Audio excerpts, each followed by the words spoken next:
हरे कृष्णा। आप सभी भक्तों का आज की कृष्ण कथा में हार्दिक अभिनंदन है।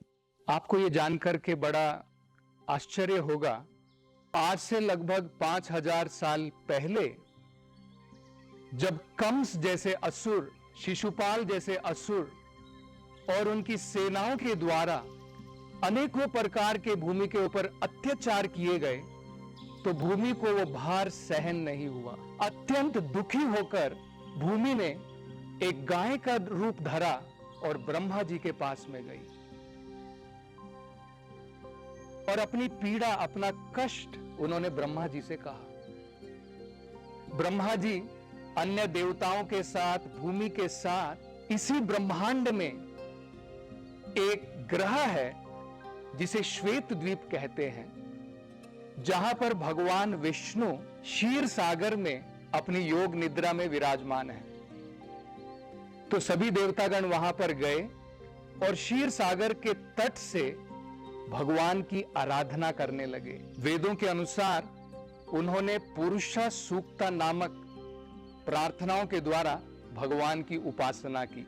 थोड़ी देर के पश्चात जब सभी देवताओं ने देखा कि भगवान की तरफ से कोई भी जवाब नहीं आया, तब ब्रह्मा जी ने सोचा कि मैं प्रेम के साथ, भक्ति के साथ भगवान के ऊपर ध्यान लगाऊंगा। तो उन्होंने भगवान के ऊपर ध्यान लगाया। ध्यान लगाने के पश्चात भगवान ने उनके हृदय के अंदर में संदेश प्रदान किया। यह अत्यंत महत्वपूर्ण है यहां पर समझना।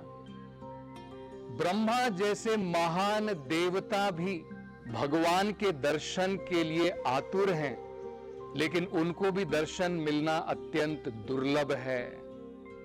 भगवान ने ब्रह्मा जी को दो संदेश दिए।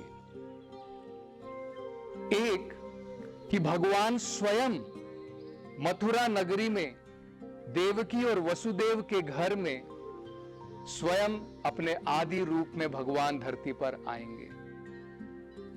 दूसरा, उन्होंने सभी देवताओं को आदेश दिया कि सभी देवतागण भी भगवान की संतुष्टि के लिए जब भगवान अपनी लीला रचाएंगे, तो ये सारे देवी देवता वो भी यदुकुल में जाकर के जन्म ले, भगवान की लीलाओं में सहायता करने के लिए।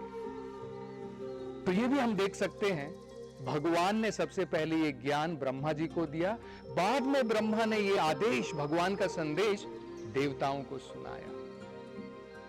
उसके बाद में सभी देवतागण अपने अपने धाम को वापस लौट गए।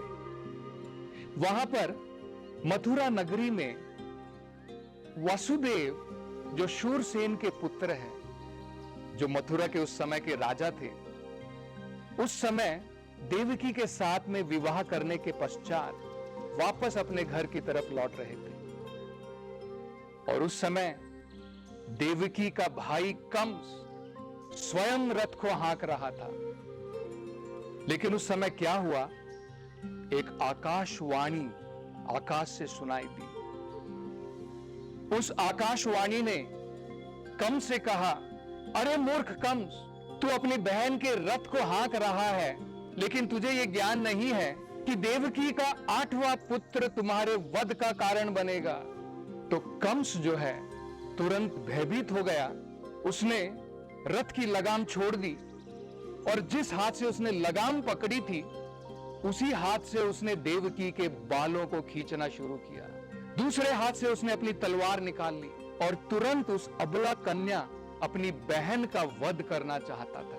उस समय वसुदेव ने जब ये घिनौना कार्य देखा, तुरंत वसुदेव ने कंस से कहा, अरे कंस, क्या तुम मृत्यु से इतने घबराते हो कि अपनी मृत्यु के लिए, उससे बचने के लिए तुम अपनी बहन का वध करना चाहते हो?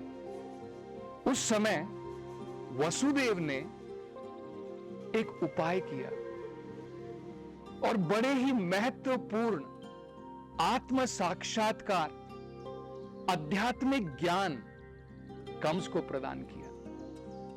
उन्होंने 3 बड़ी महत्वपूर्ण बातें कही। पहला, उन्होंने कंस को समझाया।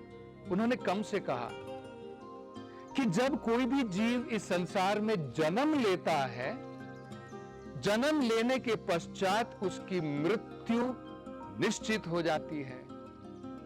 दूसरा उन्होंने कम से कहा कि जीव तभी अपने शरीर को छोड़ता है जब उसका नया शरीर तैयार हो जाता है और अगला शरीर धारण करते हैं। तीसरा वो कंस को बताते हैं कि जिस प्रकार से सूरज एक है, उसका रूप भी एक है, चंद्रमा का रूप भी एक है, लेकिन वही सूरज, वही चंद्रमा जब हिलते हुए पानी में, जब उसके अंदर में उसका प्रतिबिंब आता है, उसके अनेकों प्रकार के अलग अलग रूप नजर आते हैं।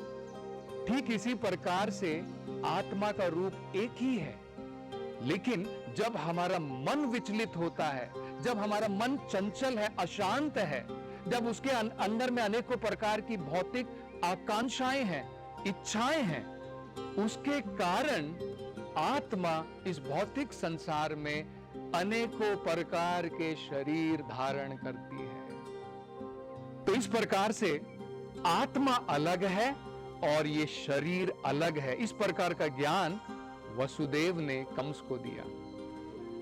फिर वसुदेव ने सोचा कि मुझे कुछ ऐसा तो करना चाहिए जिसकी वजह से अभी अगर मैं देवकी की जान बचा सकूं, वो महत्वपूर्ण है। आगे अपनी संतानों के बारे में बाद में सोच लूंगा, पहले देवकी की जान बचा ली।